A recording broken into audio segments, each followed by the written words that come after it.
Beleza, galerinha, vamos lá. Essa aula aqui é sobre gerência de memória agora, tá, velho? Essa aula ela tem duas partes, tá? Sendo que nesse vídeo eu vou concatenar essas duas partes. Então vai ter essa aula 10 aqui, ó, com a parte 1. E aqui na frente vai ter a aula 11 com a parte 2, tá? Eu vou começar primeiro com essa parte, aula 10 aqui. E depois a gente vai para a aula 2, eu vou fazer isso nesse mesmo vídeo, beleza? Então vamos lá. Seguinte, o que a gente vai ver nessa aula aqui? Primeiro, né? Nessa parte aí. Vamos ver as funções básicas da memória, algumas técnicas de alocação dos processos da memória, tá? Uma técnica chamada técnica de overlay, a gente vai ver por que ela foi criada, qual o problema que ela quis atacar para resolver. Tem a alocação particionada e a gente vai fazer um exercício para vocês entenderem mais ou menos como isso funciona, tá? A alocação particionada aí, eu tenho um asterisco aqui na alocação dinâmica, porque ela vai estar na parte 2 desse vídeo, tá? Ela vai estar na parte 2 dessa aula aí, beleza? Então é o seguinte, antes de iniciarmos uma definição básica do que é memória, tá? Então a memória, ela é um dispositivo que permite que o computador guarde algum tipo de dado, algum tipo de informação, seja ela de característica permanente ou de característica temporária, tá? Então, ou aquele arquivo vai estar gravado temporariamente dentro de um determinado recurso, ou vai estar gravado permanentemente. Exemplo, um pendrive é um tipo de memória, um HD é um tipo de memória, memória RAM é um tipo de memória, a BIOS do seu computador é um tipo de memória, tá? E elas têm como características armazenar algumas informações. Essas informações vão estar lá ou temporariamente ou permanentemente, tá? Então, tem alguns tipos de memórias que a gente vai ver aqui na frente. A memória principal, tá? E a memória secundária. A gente vai entender esses tipos de memória utilizados no sistema operacional para executar os processos, para executar os programas, tá? A gente vai conhecer algumas vantagens desses tipos de memória, desvantagens e algumas implementações de como esses recursos são utilizados no meu ambiente computacional, tá? Então, primeira consideração, é um recurso caro e escasso, porque lembra aquele slide que a gente viu que quanto mais rápido o poder de processamento, mais caro e menos capacidade de armazenamento a gente tinha? Então, eu não tenho todo o volume do mundo para trabalhar com memória, principalmente quando eu falo de memória temporária, que é a memória RAM do teu computador, a memória cache do teu processador, tá? Outra característica, todo o programa ou processo, tá? Só vai ser executado se ele tiver na memória do computador. Ele não sai do disco, por exemplo. O teu Word está instalado no disco. Não dá 2 cliques lá no Word e ele passa direto para a CPU, não. Por mais que visualmente a gente imagine que sim, mas em background o que está acontecendo é o fluxo desse cara sair do disco e ir para a memória principal, depois é que ele vai para o processador, tá? Então, quanto mais processos existirem residindo na memória, melhor o desempenho, tá? Melhor a velocidade do processador ou do processamento desse programa. Por quê? Quem já mexe um pouco com hardware já percebeu que eu botei mais 2 GB de RAM na minha máquina e ficou mais rápido. Por que acontece isso? Porque lembra quando a gente estava estudando barramento, que tinha um processador memória, aquele barramento, que é um barramento de alta velocidade, que a finalidade dele é unir o processador à memória principal? E como todo programa deve estar na memória, então quanto maior a capacidade de armazenamento de minha memória, mais programas eu consigo deixar nela, tá? E aí ele sai mais rápido dessa memória principal para o processador. Quanto menos o volume de dados que minha memória consegue armazenar, eu vou usar alguma técnica chamada swap. E a gente vai entender direitinho como essa técnica funciona e vai ver qual é o problema de ter pouca memória no computador e por que o computador fica mais lento quando eu tenho pouca memória e muitos programas sendo executados simultaneamente, tá? É necessário otimizar o seu uso. Por que é necessário otimizar? Porque é um recurso escasso. Eu não tenho 5 teras de memória. Eu não tenho 350 gigas de memória como eu tenho de processador, como eu tenho de armazenamento externo, como eu tenho de um HD. Então, memória ali eu vou ter 4, 8 GB, as máquinas um pouquinho mais parrudas eu tenho 16, tenho 32, tá? Então, uma outra consideração é que o sistema operacional não ocupe muito espaço dessa memória, tá? Não ocupe muito espaço dessa memória. Por quê? Porque se o meu sistema operacional usa muito espaço da memória, eu vou ter pouco espaço para os meus processos, para os meus programas, tá? E aí eu vou ter problema de desempenho. Então, o sistema operacional, quanto mais enxuto ele for, melhor para o desempenho do computador, tá? Em um projeto de sistema operacional, quando eu estou programando um sistema operacional, eu tenho que dizer como esse cara vai gerenciar a memória que está no computador, tá? Um dos fatores, das funcionalidades básicas do sistema operacional, a gente viu isso no slide da primeira aula, é gerenciar os recursos computacionais disponíveis naquela máquina. Então, a memória é um dos recursos computacionais que o sistema operacional deve gerenciar, tá? Memórias são divididas em tamanhos fixos, chamado de partições, tá? Em algum momento a gente pode chamar também de células, tá? Cada bloquinho desse que minha memória foi dividida, eu posso chamar ou de partições ou de células. Então, quando eu usar no decorrer desse slide a palavra partição, a palavra célula, eu estou falando de um bloquinho desse que foi dividido na minha memória. Beleza? Então é o seguinte, funções do gerenciamento de memória, tá? Gerenciamento de memória, ele é um módulo do sistema operacional, tá? Então todo SO, todo sistema operacional vai ter o seu módulo para gerenciar memória, para gerar processador, para gerenciar disco, para gerar dispositivo de entrada e saída, para gerar placa de rede, como funciona. Então, um dos módulos do sistema operacional é o módulo de gerenciamento de memória. Tá? Então, qual é a função desse cara? Controlar quais as unidades de memória estão em uso, tá? Relocar unidades de memória quando necessário. A gente vai entender em alguns momentos quando essa realocação é necessária. Liberar as unidades de memória quando o processo for finalizado. Então, eu tenho um processo que está ocupando esses dois espaços de memória aqui. Esse processo foi finalizado, é dever do gerenciamento de memória limpar esses blocos aqui para que novos processos possam ocupar essas células, tá? Tratar do swap entre a memória principal e a secundária, que nesse caso aqui vai ser o meu HD ou os mais modernos SSD. Vai ser o meu disco de armazenamento. A gente vai entender como essa técnica de swap faz, tá? Então, essas são as principais funções do gerenciamento de memória. Tá?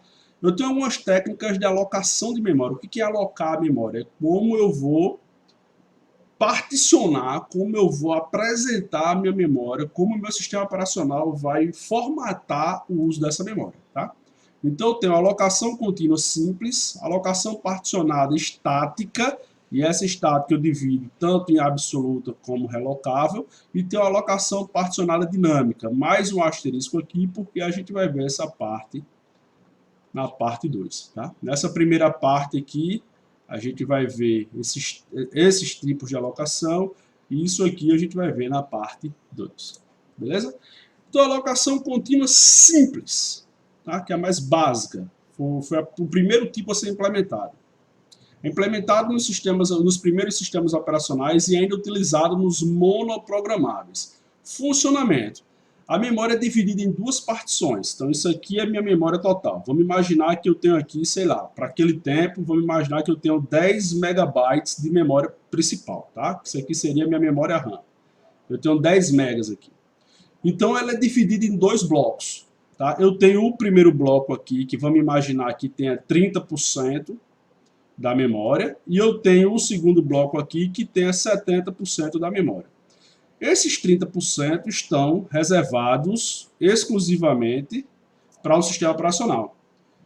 Os outros 70% estão reservados para programas de usuário, que seriam os programas, sei lá, vamos imaginar naquele tempo, calculadora, um bloco de notas, entendeu? Qual que é a diferença? O usuário não pode usar uma partição maior que é disponível. Então, se eu só tenho 70% aqui, e vamos imaginar que eu tento executar um processo que vá utilizar 80% da minha memória livre, vai dar problema. Por quê? Porque nesse tipo de alocação contínua aqui, um usuário pode acessar a área do sistema operacional. Não existe, como a gente vai ver em outros métodos, não existe uma barreira que impeça que o usuário ocupe parte desses 30%. Então, se eu chegar com um processo de 80% aqui, ele vai ocupar esses 70%, tá? Mais 10% dessa área reservada ao sistema operacional. E aí vai comprometer o desempenho do sistema operacional. Tá? Isso é a alocação contínua simples. Qual o grande feito dessa época? Conseguir particionar a memória em duas partes. Uma para SO, uma para as aplicações do usuário. Tá? Normalmente usada em sistemas monoprogramáveis. Tá? E aí os tempos foram evoluindo. Tá? E aí eu tenho alguns problemas relacionados a isso. Tá? Qual o principal problema? Hein? Caso o programa não preencha totalmente o espaço reservado para ele, existirá um espaço vazio sem utilização. Lembra que aqui eu tinha 30% e aqui 70%? Se eu chegou o programa A aqui com 25%, ele vai pegar esses 25% e jogar aqui dentro e o resto vai ficar obsoleto. Por quê? É um sistema monoprogramável. Eu não consigo executar mais de uma instrução por vez. Então essa instrução aqui, ela vai ter que sair, esses 25% vai morrer, e vamos imaginar que tem uma B com 45%. Aí esses 45% vai vir para cá e vai ficar os outros 25% obsoleto, tá? Então, por ser um sistema monotarefa, monoprogramável, eu só consigo executar uma instrução por vez. Qual a solução para isso? Foi criado um negocinho chamado técnica de overlay. Tá? Técnica de overlay, que é justamente criar módulos. A gente vai ver aqui como isso funciona, acho que no próximo slide. Criar módulos simultâneos, que eu possa executar, eu faço como se fosse uma cápsula, e que limita esse uso os registradores de apontadores de memória. Tá? Então a técnica de overlay é mais ou menos isso aqui. Ó. Dividir o programa em pequenos módulos. Tá? Então aqui eu tenho módulo A, módulo B e módulo C, permitindo a execução independente de cada módulo usando a mesma partição de memória. Tá? Então, eu crio uma área de overlay. Tá? Eu crio essa área dentro da área responsável ou disponibilizada para os usuários. Eu não mexo em nada do sistema operacional. A área do sistema operacional permanece intacta. Então, se eu quiser executar, esse programa aqui vai precisar de 10% da memória. Esse programa aqui vai precisar de 20% da memória. Esse programa aqui vai precisar de 30% da memória. Somando tudo aqui, vai dar 60%. Lembra que eu tinha 70% da memória aqui? Tá? Vocês estão ouvindo Maju miando? Maju? Psst. Maju? Vocês ouviram minha gatinha miando? Ela está querendo participar da aula. Então eu vou pegar esses 60%, dividir em pequenos módulos ou blocos e executar cada um aqui assim, ó. Entendeu? Então aqui vai estar o A, aqui vai estar o B, aqui vai estar o C. Além de resolver o problema do monotarefa, que eu consigo executar várias tarefas ao mesmo tempo. Chega, minha filha, vem. O que foi, meu amor? O papai está gravando aula. Já ela sobe das minhas costas aqui.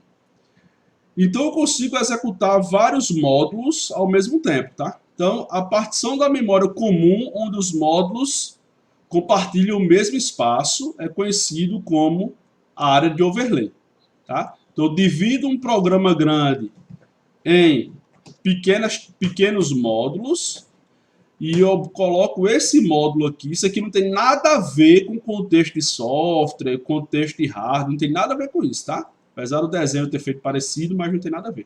Então, esses módulos aqui, eu divido ele, quebro eles em módulos menores e coloco numa areazinha chamada área de overlay.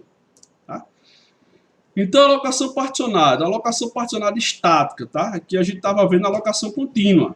A alocação particionada estática, a memória é dividida em pedaços fixos, tá? Chamado de partições. A partir de agora eu vou chamar isso aqui de partição, mas isso aqui é similar às células que a gente já vinha falando, tá?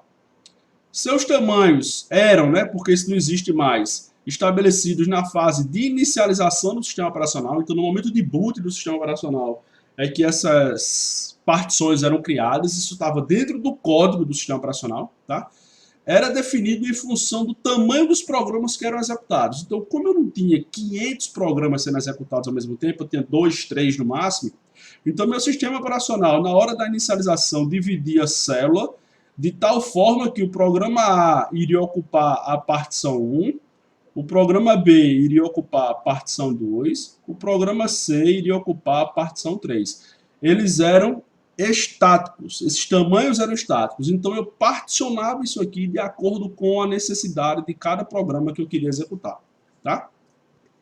Ah, mas aí eu quero executar um outro programa agora. O que que eu preciso fazer? Eu preciso somente reiniciar o sistema operacional e dentro do código do sistema operacional particionar diferente o uso de minha memória. Tá? Precisava reconfigurar o meu sistema operacional, recompilar o meu sistema operacional de tal forma que ele particionasse a memória principal de forma que eu conseguisse alocar esses novos programas. Tá? E aqui eu tenho um exemplo de alocação estática. Eu tenho o meu sistema operacional, essa área aqui é reservada para o meu sistema operacional. E eu tenho a partição 1 com 2K, a partição 2 com 5K, a partição 3 com 8K. Naquela época que isso era utilizado, a memória era medida em K, não era medida em mega, que nem é hoje mais, é medida em giga, né? Quando eu comecei a usar computador era medida em mega, tá? Então nessa época aí da formação desses sistemas operacionais, isso foi medido em kbytes aí, tá? Então isso é uma forma de alocação estática. Se eu quiser mudar essa formação aqui, eu tenho que recodificar o meu sistema operacional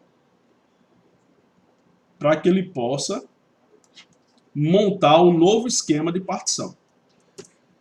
Beleza? E eu tenho duas formas de alocação. Diga! Eu tenho duas formas de alocação estática. Tá? O que foi? Hein? Eu tenho duas formas de alocação estática. Tá? Eu tenho uma estática absoluta e tenho uma estática... Ai, meu Deus do céu. Vai, sobe. Quer subir? Quer aparecer? Aparece aqui, ó. Aqui, ó. Quem tá aperreando a aula de vocês, ó. Ai, peraí. Porque tô gordo. Aqui, ó. Quem tá aperreando. Olha ali, ó. Você aparecendo aí, ó. Vá, passa lá. Então eu tenho a estática absoluta, aí tem a estática relocável. Como é que funciona a estática absoluta? Todas as referências de endereçamento no programa são partições físicas na memória principal. Tá? Ou seja, o programa só poderá ser carregado a partir do endereço especificado no código. Então eu fiz o programa A, que ele vai para a partição 1. Eu fiz o programa B, que ele vai para a partição 3. Eu fiz o programa C, que ele vai para a partição 2. Tá? Então, o programa A ele só vai ser armazenado na partição 1. O programa B ele só vai ser armazenado na partição 3. Tá? Isso está no código do programa A, quando eu estou compilando o meu programa A. E ele não vai mudar de partição, mesmo que haja outro espaço vazio. Se eu tiver 10 programas e o programa A, B e C for para a partição 1, D, E e F para a partição 2, G, H e I para a partição 3, se eu estou executando o programa A na partição 1, ela está ocupada. Se eu não estiver executando nenhum programa na partição 2 e quiser executar o programa B aqui, não vai poder, porque no código do programa B ele está dizendo que ele só pode ser executado na partição 1. Tá? Isso é a alocação particionada estática. A alocação particionada estática relocável, essa aqui é absoluta, tá? Estática absoluta. Esse cenário aqui é na estática absoluta. Na relocável, com a evolução dos computadores, todas as referências a endereços no programa estão relativas ao início do código e não a endereços físicos da memória. Dessa forma, os programas puderam ser executados a partir de qualquer partição. Quem fez isso aqui, essa responsabilidade aqui de alocar o cara, sai do código do programa para o sistema operacional, particularmente a gerência de memória. Então, a gerência de memória, na alocação particionada estática relocável, é responsável por alocar os programas dentro das partições. Beleza? Então, como que funcionava a estática absoluta? Eu tinha o programa C e o programa A, que estava para ser executado na partição 1, o programa E e o programa B na partição 2, o programa D na partição 3. Vamos imaginar que o programa D ocupou 6K aqui dessa partição, né? A partição tem 8, ele ocupou 6. O que acontece com isso aqui? Perdeu, Playboy. Isso aqui vai ficar inutilizado. Tá? Por quê? Porque ele só ocupou 6K da partição. E uma das formas de otimizar isso é tentar ter o desperdício mínimo de espaço na hora de programar. Então, o programador era como se vocês hoje não tivessem que programar somente o aplicativo de vocês, somente a aplicação. Vocês tivessem que programar o sistema operacional que estão rodando a aplicação de vocês. Então, você tinha que programar o teu Windows, tinha que abrir o código do sistema operacional, programar o teu Windows para executar a tua aplicação. Tá? Entendeu como era engessado antigamente? Mas aí as coisas foram evoluindo. Tá? E na estática relocável é o seguinte. Existe uma fila. E aí, na medida que os programas forem esvaziando espaço, a fila vai sendo andada. Ele pode ser inserido em qualquer partição. Mas vamos supor, eu tenho essa partição de 5K, vamos imaginar que ela está livre, e eu tenho essa partição de 8K. Tá? Eu tenho um programa de 3 para entrar aqui. Eu tenho um programa de 3K para entrar. Essas duas, vamos supor que estão vagas. Eu vou colocar ele aonde? Eu vou colocar ele na de 5, eu vou colocar ele na de 8. Os dois cabem ele, eu coloco ele aonde? Tá? Então, essa é uma resposta que a gente vai ver mais na frente. Existem as técnicas de implementação disso aí. Na parte 2 a gente vai estudar esse troço aí. Tá? Então, vamos lá. Ok. Alocação relocável, absoluta relocável, dá um dinamismo maior, né? Mas como que ele controla quem está livre e quem não está? Tá? Como que a gerência de memória controla quem está livre e quem não está? Existe uma tabela. Tá? Nessa tabela tem 3 campos.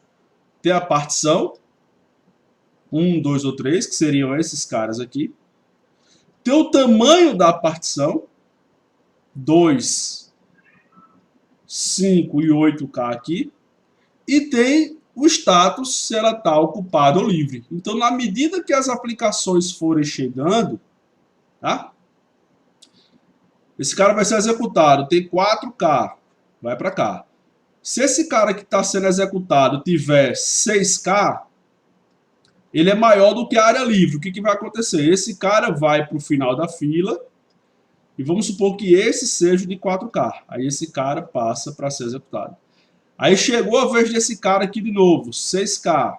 Esse cara aqui agora está livre. Ele vai lá e aloca esse cara aqui. Tá?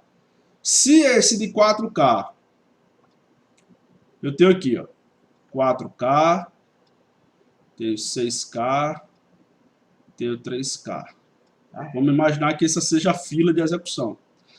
Esse cara aqui, vamos imaginar que tenha 2K, né, como está dizendo aqui, ó, partição 1. 2KB, partição 2, 5KB, partição 8, 8KB. Partição 1, 3, 8KB. Tá? Vamos imaginar o seguinte, esse cara aqui chegou para ser executado. Esse aqui está ocupado agora pelo 4K. Beleza? Vamos supor que esse programa C, nessa partição de 2K, acabou. Esse cara aqui, nesse momento, está livre. Esse aqui já vai ter sido executado. Quando chegar a vez desse cara executar, você está vendo que não tem espaço para ele ser executado. O que ele vai fazer? Ele vai para o final da fila. E esse cara aqui entra na vez de ser executado. Tem espaço? Se tiver, aloca. Se não tiver, final de fila. E isso fica acontecendo constantemente. Quem é o módulo responsável por fazer isso? Gerência de memória. Beleza?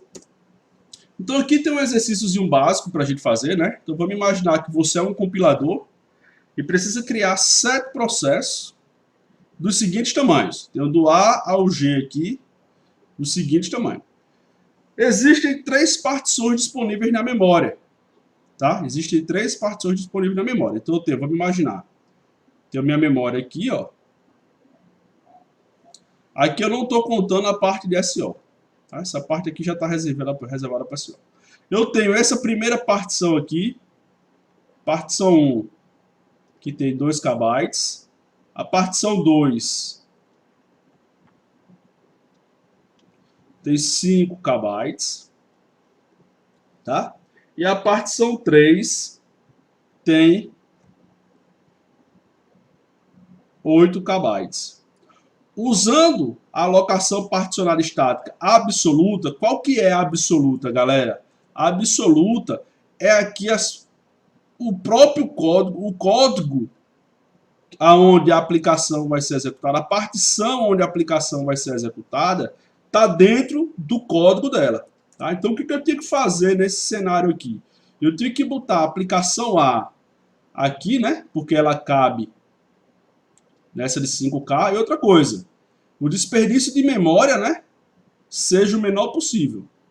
Então, o de 6 tinha que estar aqui o B, o de 1K tinha que estar aqui o C, o de 4K tinha que estar aqui o D, o de 2K tinha que estar aqui o E, o de 7K tinha que estar aqui o F, e o G de 9K, nesse cenário aqui, ele não poderia ser executado.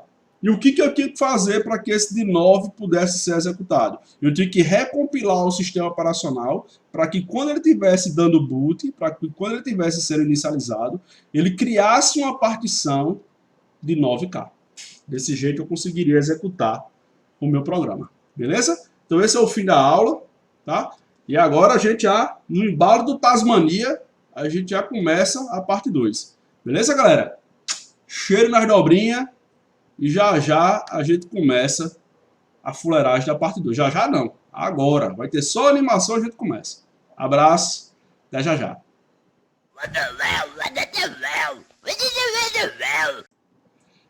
Então, galera, vamos lá a parte 2 para finalizar, tá? Então aqui a gente vai ver como funciona a alocação particionada dinâmica, que eu tinha falado lá na parte 1, que lá estava com o asteriscozinho, né? Algumas estratégias de alocação, quando a partição for dinâmica. O que é dinâmica nessas partições? Elas ficam se reposicionando, se redimensionando, tá? Existem algumas estratégias de alocar a partição, a gente vai estudar cada uma delas, e existe a técnica de swap, tá? Então é o seguinte, como é que funciona?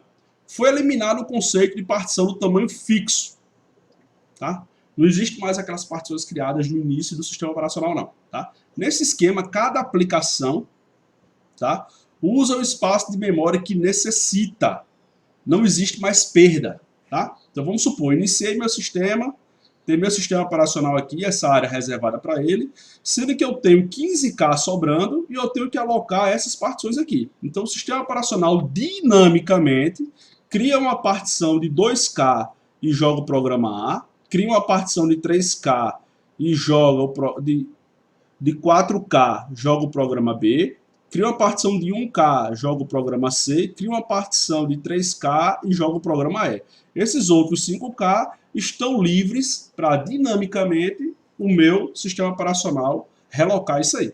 Tá? Então ele só cria na hora que os programas precisam ser executados. Sendo que uma vez criada, quando essa partição fica livre, o programa C foi finalizado,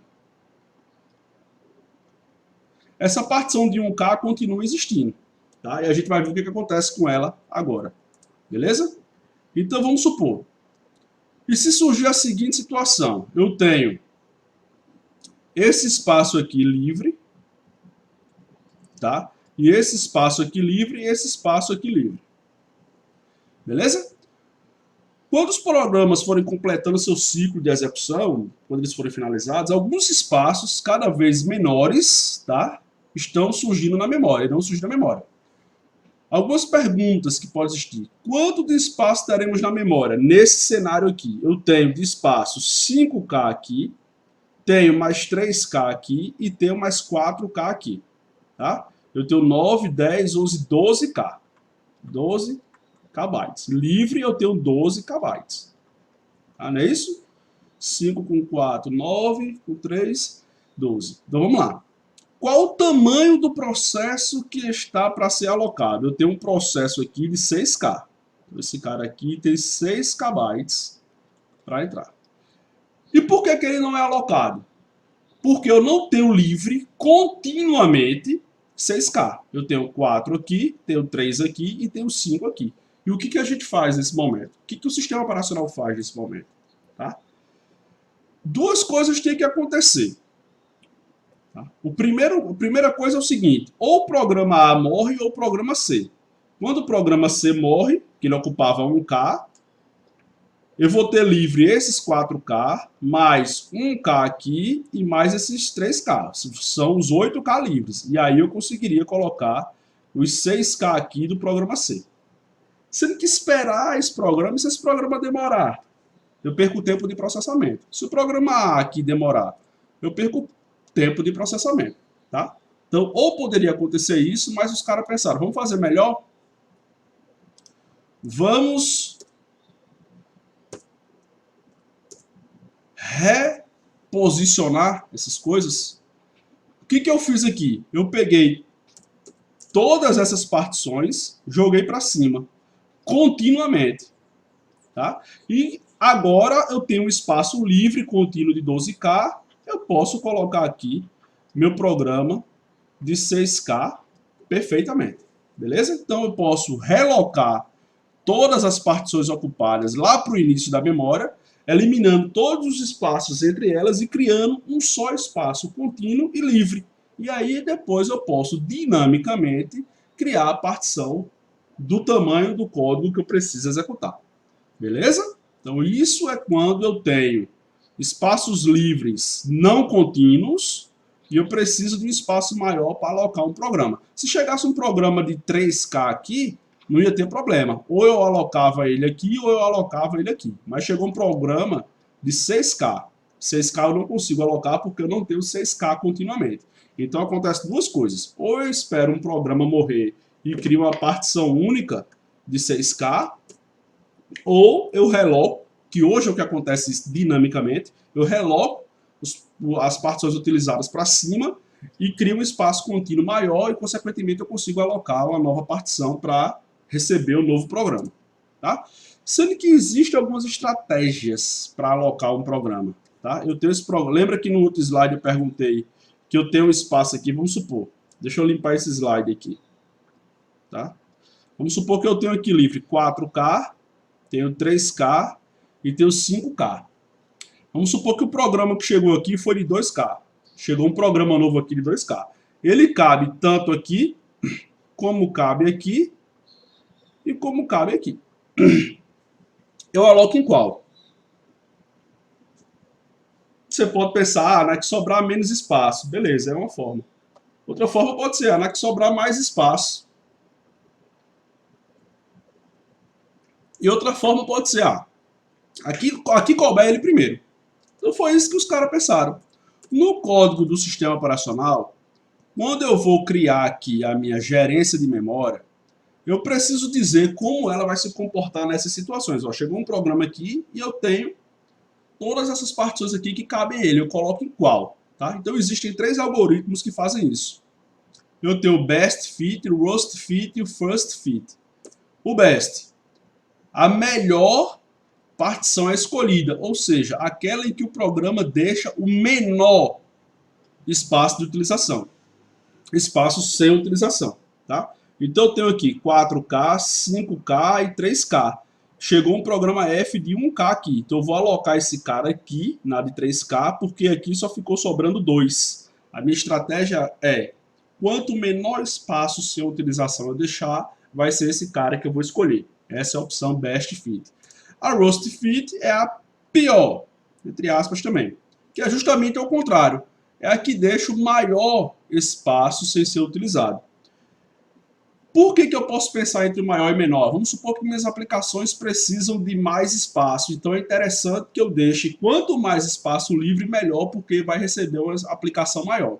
Ah, minha aplicação só ocupa menos espaço. Então, quanto menor a partição, para mim melhor, que tem menos desuso e eu consigo deixar mais espaços livres para as outras aplicações. Então, vamos supor, eu tenho o mesmo 4, 5 e 3. Chegou o mesmo de 1K. Usando a técnica Roast Fit, eu vou alocar na de 5, né? Porque ele deixou 4K livres e é o maior número entre esses caras aqui, que ficaria livre. Se eu boto aqui, eu ia ficar com 3K. Se eu boto aqui, eu ia ficar com 2K. Então, escolhendo a técnica de implementação Roast Fit, eu vou deixar nesse cara aqui, porque tinha 5K, como eu aloquei 1, agora esse cara fica com 4K. E tem a First Fit, tá? Que é a primeira partição livre. É top-down isso aqui, ó. Tá? A primeira partição livre. Chegou 1K. Ah, achei 1K aqui, acabou-se. Ela vai entrar nessa primeira partição. E aí eu jogo 1K aqui e crio uma nova área livre de 3K. Beleza? Então essa era a ideia de como alocar dinamicamente essas partições, como que isso funciona, quais são essas 3 técnicas de implementação, tá?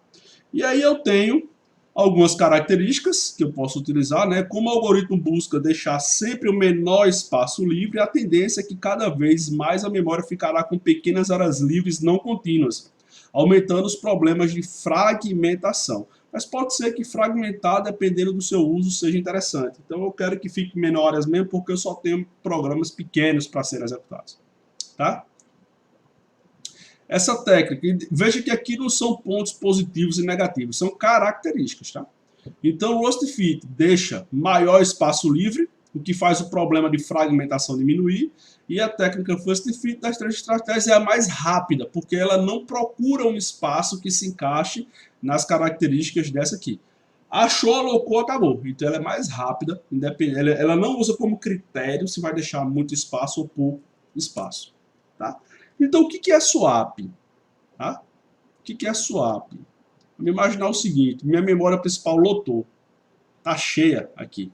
Está lotada. Você veja que eu tenho todas as minhas partições cheias. Chegou um programa novo para ser executado. Chegou um programa H para ser executado.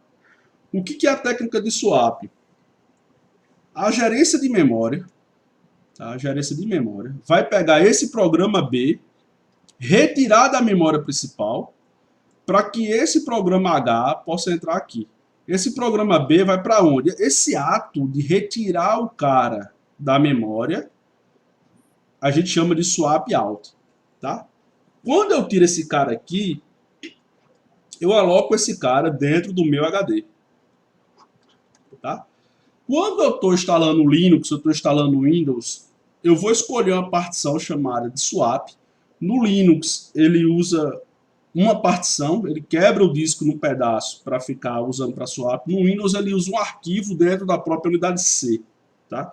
Esse arquivo é de um tamanho fixo e limitado. Então ele usa uma porção do disco aqui, tá? Chamada de área de swap.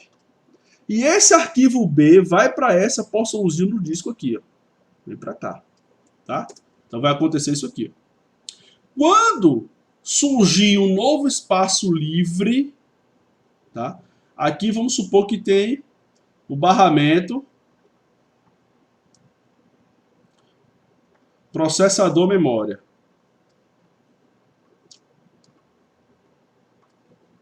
Aqui está o meu processador.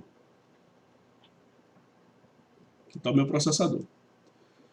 Quando surgir alguma área livre, vamos supor que esse programa B precise ser executado. Esse programa B ele não vai dar o bypass da memória principal e vai correr direto para o processador, não. Isso aqui não existe. A gente já viu lá, lembra naquela aula que a gente viu a fila de pronto, a fila de executando? Esse processo ele vai ter que entrar aqui para depois ser alocado no processador.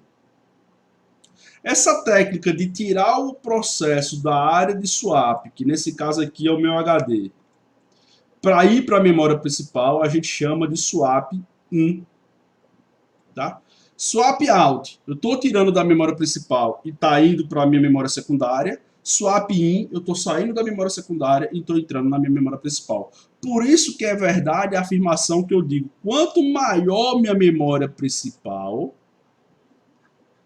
quanto mais espaço de memória principal eu tenho, mais rápido é o meu mais rápido o meu computador fica. Por quê? Porque se eu tenho pouca memória, esse barramento aqui, ó, vai ser um barramento de entrada e saída. A gente viu que eles são barramentos mais longos, porém mais lentos, tá? E esse barramento aqui de barramento processador memória é muito rápido, é um barramento curto, porém muito rápido. Então lembre-se, eu estou criando um passo a mais se eu tenho pouca memória, tá? Esse cara vai ter que entrar na memória principal para depois ele ir para o processador. Eu estou criando mais um passo aqui.